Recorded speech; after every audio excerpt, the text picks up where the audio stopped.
Hello, welcome to Lemon Studios, where we talk movies, television, and wrestling. I'm, of course, Lemon himself, Zeke Lemon, and this is my top 10 moments of John Cena's career. But before we get into that, let's get the house clean out of the way. Share, leave a like, comment below, let me know your thoughts on John Cena's career, and give me your top 10 list if you so choose to do so. And, of course, hit that subscribe button as it helps me grow into my YouTube career. I would greatly appreciate it. So, a couple of things just to get out of the way. And I'm sorry if this intro was long before we get into the top 10.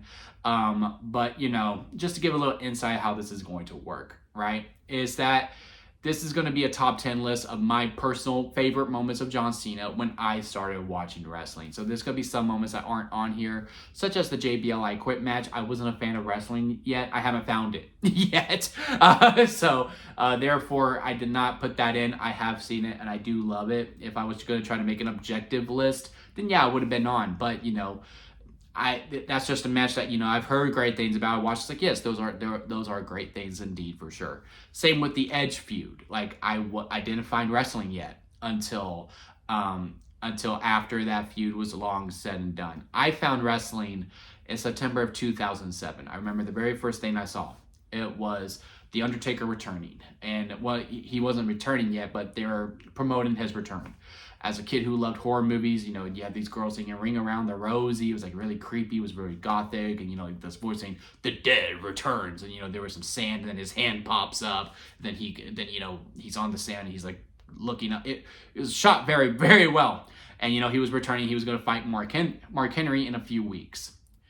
And then, I don't know if this was on the same episode, but then, they had the Raw rebound and I saw Cena get hurt. And I was like, oh man, what's that?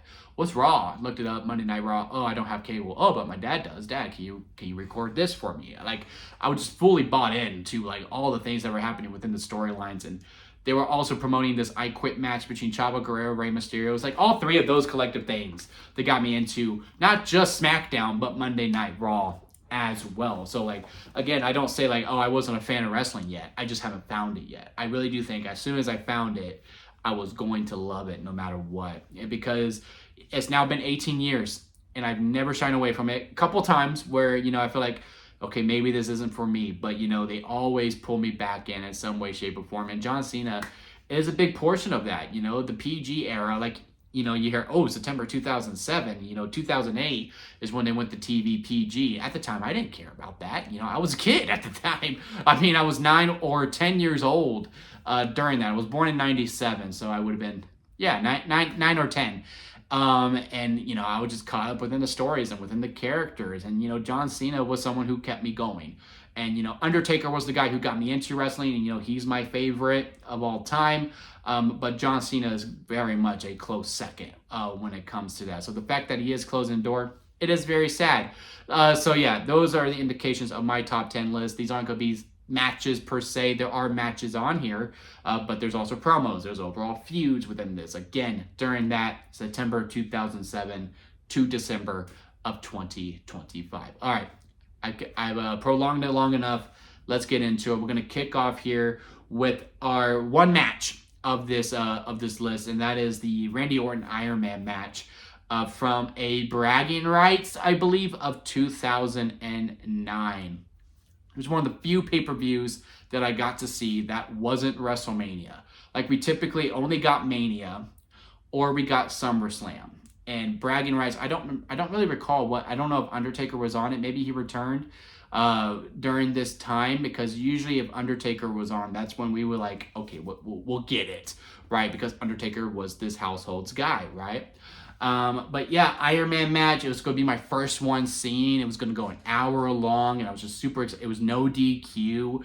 And, to me, no other Iron Man match really compares to it. Iron Man matches, to me, aren't really my favorite because, like, you don't really need to watch until the final 5 minutes, no matter what the runtime is. I mean, I guess MJF and Bryan Danielson did pretty good at Revolution. But yeah, this one with the no DQ stipulation, I felt like they already kept it very fresh. I don't know if it was when I rewatched it, I was like, okay, I wonder if this is just because I'm a kid. And, everything was just so cool. Like, oh, he hit him with a table. Oh my God, the pyro went off and all that. But no, rewatching it, I was like, no, this is actually a really good match. The 60 minutes really flows well together. I don't feel like there's any dead time. I feel like the score kept pretty engaging all the way through. It really felt like a back and forth battle that they did. And, they were able to keep that stamina going. Again, the pyro spot is absolutely fantastic. Yeah, no, to me, this was one of the greater matches of John Cena. And, sure, the Orton feud went on and on and on. Granted, when it started, I haven't found wrestling yet.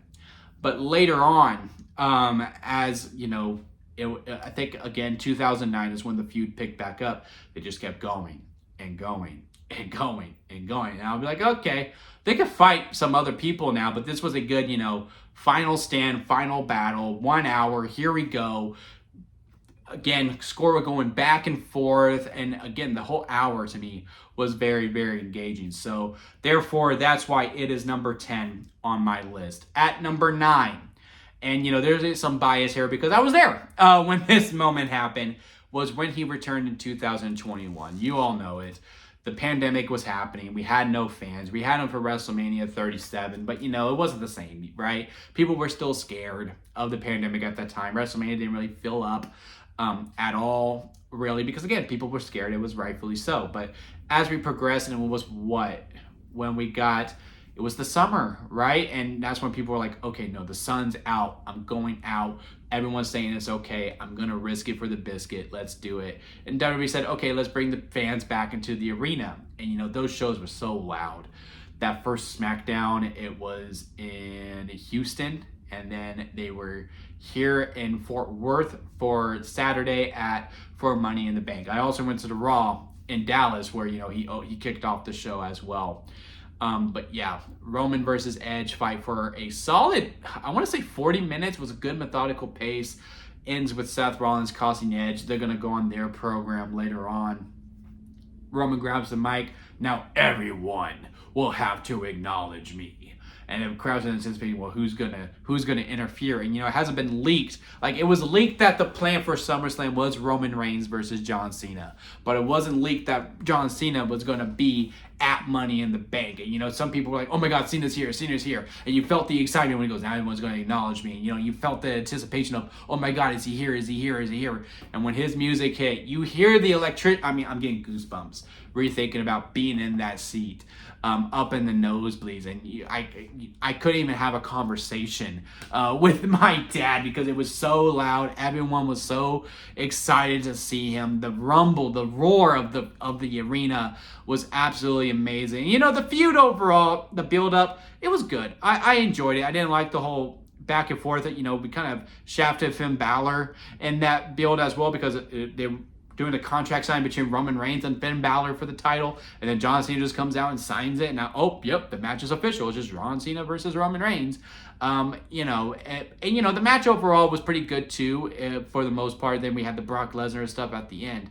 But yeah, that moment, singular enough, to me, is enough of being on this list. And again, full biasy because I was there, but man, it just really felt like when Cena came out, like, WWE is officially back. And then, of course, it took a couple years before we did feel like they were really, really back. Now, at number 8, Brock versus Cena. I want to highlight 2 matches from that feud. The Extreme Rules match in 2012, after Once in a Lifetime happened. Cena needed the win, but you would argue Brock needed the win more, especially if we were going to do the whole redemption storyline with John Cena. But man, that match was absolutely amazing. I mean, again, just pure violence. Felt like UFC meets WWE. Brock looking like a freaking monster all the way through. Cena's gushing out blood. It's my first time seeing blood.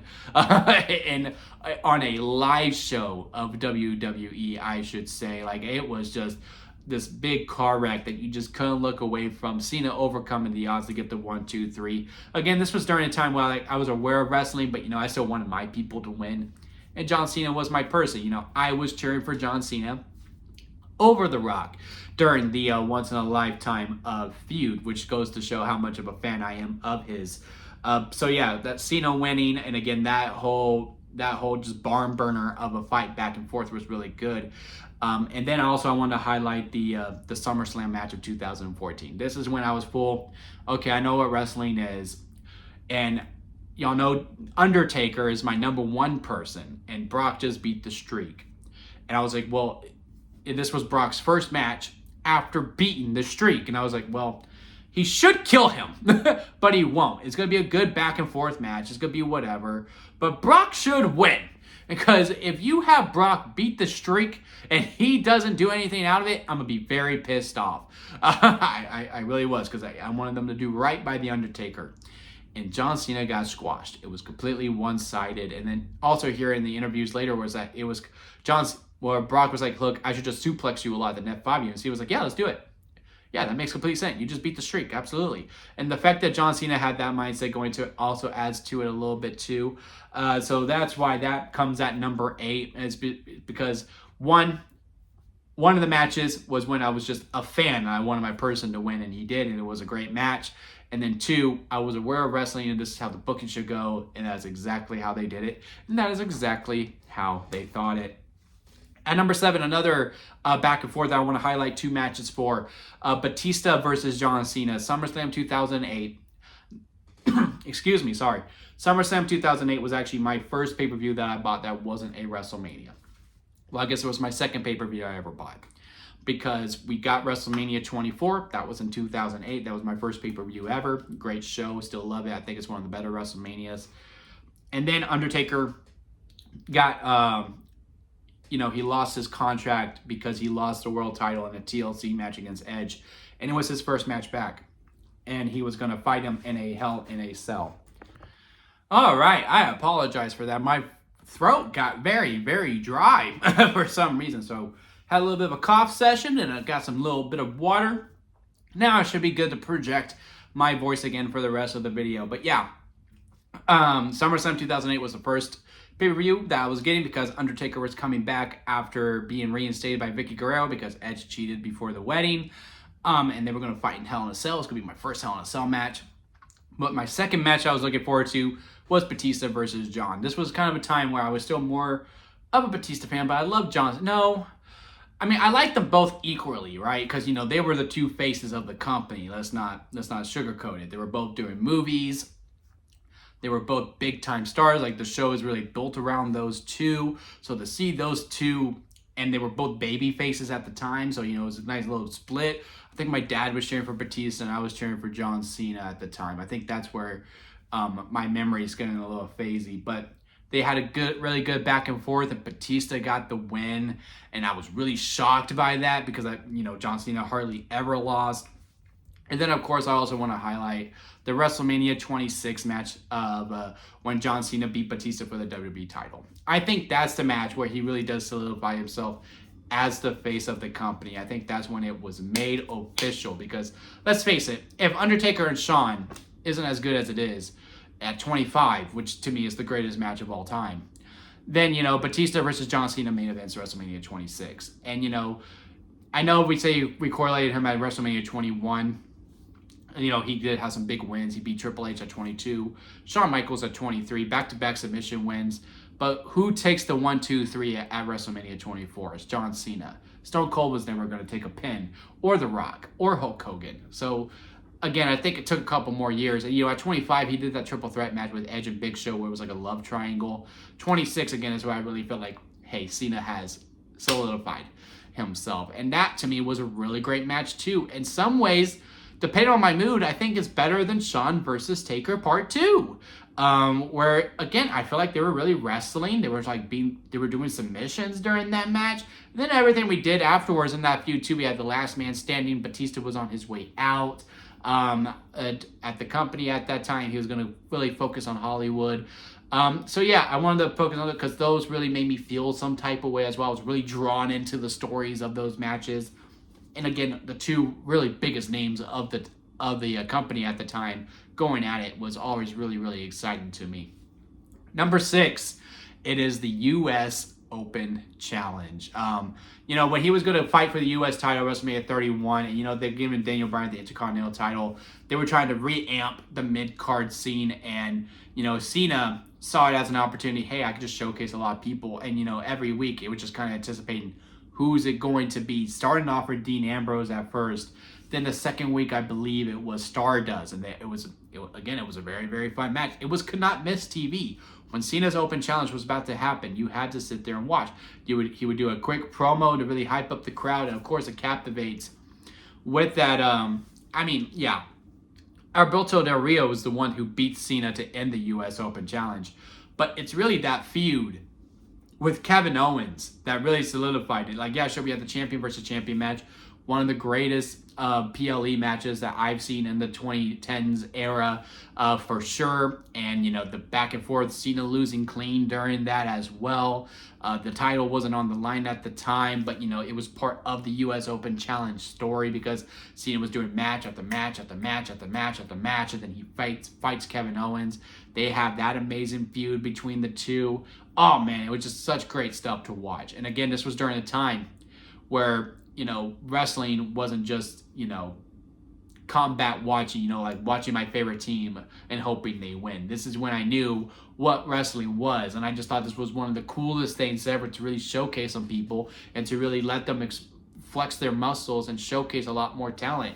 Maybe Dean Ambrose or Jon Moxley at the time doesn't get bigger as a single star without that U.S. Open Challenge match. Maybe Cesaro gets released sooner than when he did because of those series of matches that he had. Sami Zayn probably doesn't get fully exposed without it. Kevin Owens. I can go on and on and on. Like, that U.S. Open Challenge did a lot for the business, and I am glad that it's now back with Ilya Dragunov. We'll see how much longer it can last.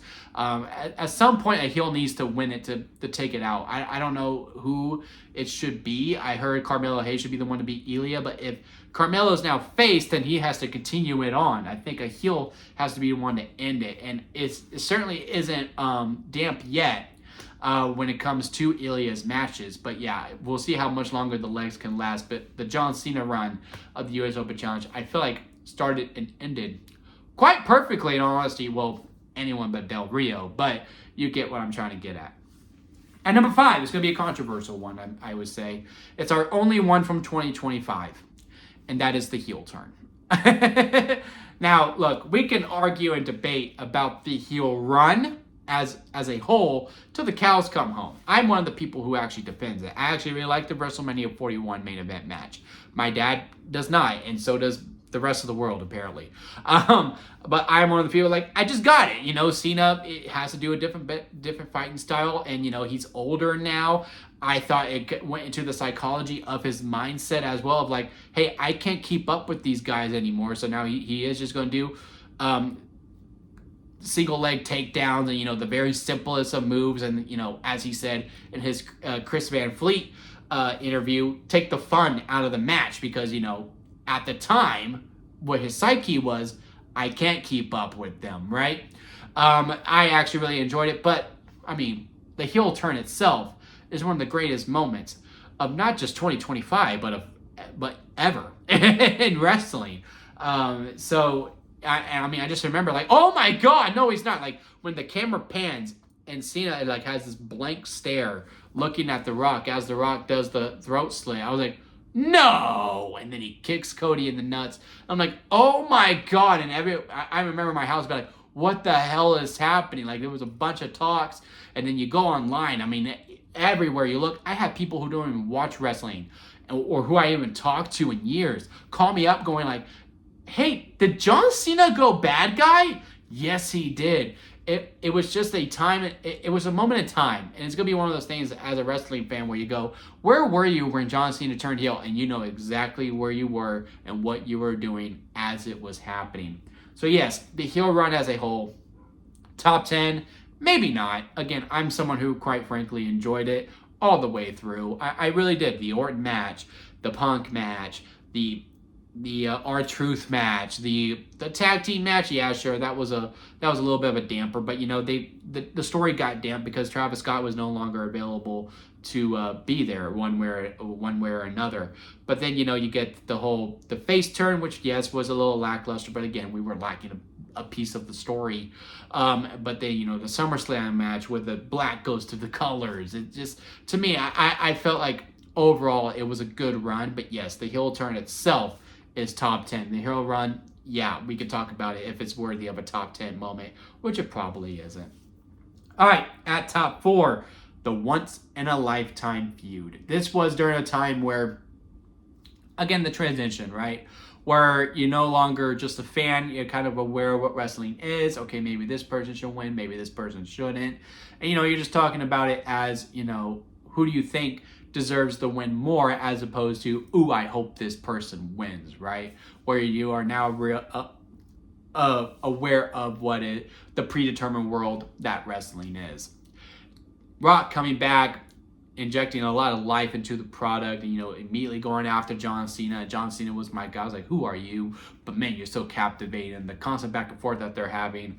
Yeah, sure, the 27 main event where the champion is overshadowed by the host and the challenger of it, and he's just playing second fiddle to it. But I love those back and forths that they are having. They announce at the Raw afterwards, John Cena versus The Rock, WrestleMania 28.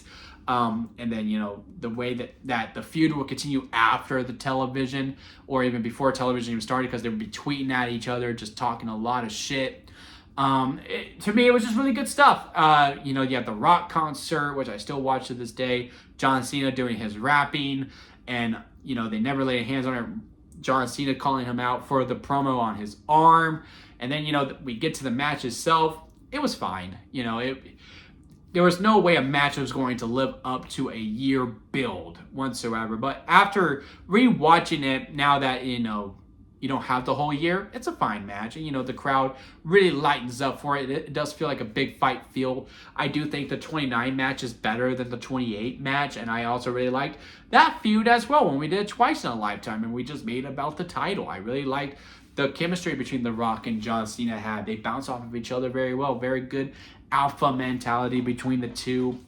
And, just again, watching it and watching these two people back and forth and, talking with people afterwards. Ooh, The Rock's back. He's going to kick John Cena's ass. And I'm being like, no, John Cena's going to beat him. You don't know nothing. And then John Cena loses in the end. I remember feeling so empty and hollow, which again, you get that 1-2 punch. I'm feeling empty and hollow. Like, he's been telling me he's going to win, and then he lost because he got he got caught up in his own way trying to beat The Rock with his own move.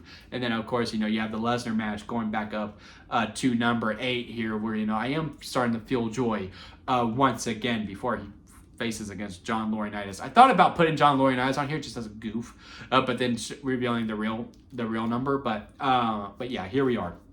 But yeah, loved the once-in-a-lifetime stuff. It also brought in a lot of people into the business to start working it. I mean, Roxanne Perez talks about it, right? If it wasn't for that feud, she probably doesn't fall in love with wrestling, and she probably isn't wrestling on Monday Night Raw today, right? So yeah, definitely deserves to be within there. At number 3, we have the AJ Styles feud. Course 2025, to me, is my match of the year, for sure. I mean, the way that they just paid homage to wrestling. It's a match that reminds you why you fall in love with it. But, I mean, that initial feud where, they fought at Money in the Bank, amazing, except for the finish where it kind of gets shafted. Then you have SummerSlam, where I have my friends come and watch wrestling for the first time, and that was the match that they go, yeah, it was kind of weird at first, but man, when that AJ Styles and John Cena went at it, oh man, that was a lot of fun.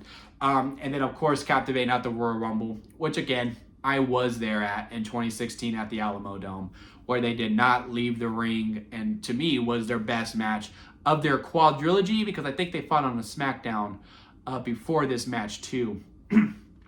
And man, it was just a hell of a time, and especially being there during that match at the Royal Rumble, it really did things to me. Again, it was just a match that makes you fall in love with wrestling for different reasons, right? It's the quote, how can you not be romantic about wrestling? That match is an example. The SummerSlam match is an example. The match at Crown Jewel is an example. So I'm glad I got to see it one last time. And, in some ways they went out with a bang, and it was their best match that they've done. So yeah, the AJ Styles feud to me is definitely deserving of the bronze on this list. And second, it's probably a shocking one, but I have the CM Punk feud. This was the feud that I do believe my dad fell in love with wrestling as well. So, like I said, I got into it, and I fell in love immediately, pretty much, in September of 2007. And my dad, he would watch with me. Like it was whatever. He could get caught up in it a little bit, but he never really fell in love with it like I was. Like if Undertaker was on, yeah, he was going to watch it because, I liked Undertaker, so he likes Undertaker. And then when we get to the feud of the Summer of Punk, 2011, right? Yeah, because the pipe bomb. Dwayne's in the main event next year, and I'm not, makes me sick. When that pipe bomb happened, something changed within my dad for sure. And then, seeing the whole back and forth, and he fell in love with Punk. Punk is his number one guy. When Punk goes, he's gonna have a really hard time because he had a hard time when he walked out in 2014. And that's when he started like messaging me about feuds and all of that, about some promos. Like, do you think this is what's gonna happen? And all of that again, because we're starting that transition of, okay, I'm in the know, and he's in the know. So we started debating about a lot more. And he wanted Punk to win, I wanted Cena to win, and of course, the hostile crowd of Money in the Bank was amazing to see live. Well, I wasn't there in Chicago, but I was watching on pay-per-view. Then you have the whole SummerSlam match with the unification title of both WWE championships, where we're going to have one title, even though it's going to look the exact same as the other two. And then, of course, we got a one last time with the rules reversed between them and 2025 in Saudi Arabia. Again, I think the match is fine. I had a lot of fun with it, and I love the chaos that happens at the end of it. And that's why I rank so high, is that, yes, it was great television. I could not miss a single week of it. Punk, again, that why Punk is up so much on my Mount Rushmore of wrestlers. But I remember it so fondly because I take it as the time that my dad fell in love with it. And that really does mean a lot to me. I'm actually getting emotional thinking about it. And I'm glad I got to see him one last time. I got to see it one last time with my dad. My dad's still around. I don't know why I'm talking like as if he's dead. But I got to see it one last time with him. And, remembering that time, it really does something to me. It really does. Like I said, I'm getting teary-eyed just thinking about it. So with that, at number 1 is what started it all. Number 30 at the Royal Rumble when he returns. I did not get to see this pay-per-view live. Okay? But, like I said, September of 2007, seeing the Raw rebound, Cena gets hurt. That's when I started recording Monday Night Raw. I was like, oh, that looked kind of interesting. Who is this Randy Orton? Oh my God, there's Triple H. There's all these different characters that I don't know about. And, sure enough, I started watching both pretty regularly. Then we get to the Royal Rumble, and I really wanted the show. But again, my dad wasn't fully into it yet, right? So he's like, look, you're either going to get the Royal Rumble, because, $60. You're either going to get the Royal Rumble, or you're going to get WrestleMania. Which one do you want? I was like, well, I want WrestleMania. He goes, okay, we're going to get WrestleMania. But I had a phone at the time. I was like refreshing all the spoilers all the way through the show. And then we get to number 30. He goes, John Cena has returned. I was like, what? No. So I've been thinking like, oh no, this news site is a goof one. And I've been following it because it's just pranking me this whole time. So maybe Mr. Kennedy did beat Ric Flair. Maybe Jeff Hardy did win the title. All these different things. I kept looking at different sites. John Cena returns, John Cena returns, John Cena returns, John Cena returns. And, going on about it, I was like, what is it? John Cena wins the Rumble? Because again, on the Raw Rebound and on commentary from September of 2007, when I started watching Monday Night Raw, was going, he's going to be out for a year. It's only been 4 months. And I'm not even there. And I'm getting super hyped. Like, how did he come back? And then, the few people who were able to post YouTube clips of it, seeing the roar of the crowd and then them immediately booing him. I was like, wait, I thought we were supposed to like John Cena. Again, this is a time when I was supposed to, when wrestling was real to me, right? And, I'm being told John Cena is a hero. John Cena is the greatest of all of us. He is the best of us. He's the face of the company. And then, seeing that clip on YouTube, and we're going, yay! And then he gets in the ring, and everyone goes, boo! We hate you, John Cena. And I was really conflicted, like, what am I supposed to feel about this guy? I thought we really liked him. What is happening? Is he a bad guy now? I don't know what is going on. And I had to turn into Monday Night Raw to see how it is, and, then the ride just begun. And I don't know if it was the hate that made him like him more, because I kind of have this thing, with the Dallas Cowboys quarterbacks. Y'all see me. I'm a fan of the Dallas Cowboys. And, you know, I was always a huge Romo fan because everyone, you know, was like, always doubted him. I was like, no, he's going to do it. He's going to do it. And I still think in 2016, if he would have stayed the starting quarterback, no disrespect to Dak, but, you know, if he would have pulled Peyton Manning, I do think we would have won the Super Bowl that year. And I was a big Dak hater because Dak took his job. Now, it's flipped. Now I'm a huge Dak supporter, and everyone else is like, oh, man, Dak ain't it. He sucks. And I'm like, come on, Dak, prove him wrong. Prove him wrong. So I don't know if the Let's Go Cena, Cena sucks chant made me like Cena a hell of a lot more. Or like just seeing how, again, that hustle, loyalty, and respect, the never give up attitude, the rise above hate, like it really felt real to him. And and I just go back to that 30 spot moment at the Royal Rumble in 2008, where I wasn't even able to watch a show, and I had so many different emotions trying to figure out what the fuck was going on as a kid, being like, wait, I thought we were supposed to like him. Everyone cheered at first. Now they're booing him. How did he come back? He was supposed to be out for a year. What is going on? And it was just one of these things that was just so captivating to me that it's one of the reasons why I'm still stuck in it 18 years later on. So yeah, those are my top 10 John Cena moments. Sorry for the really long video of it. But you know, it is what it is. But yeah, those are my top 10 moments, personal moments to me. Let me know y'all's in the comment section. Leave a like if you made it this far. I do greatly appreciate it for you listening this far. And of course, hit that subscribe button, as I am trying to grow into my YouTube career as we now gear up for WWE post John Cena. What is it? AC now? No, not AC. AJ. It's after John. It should be. But yeah, and don't forget to squeeze the days, guys, because life is too short not to give you all. So squeeze every opportunity that you can. Until next time, I'll see you here at Lemon Studios.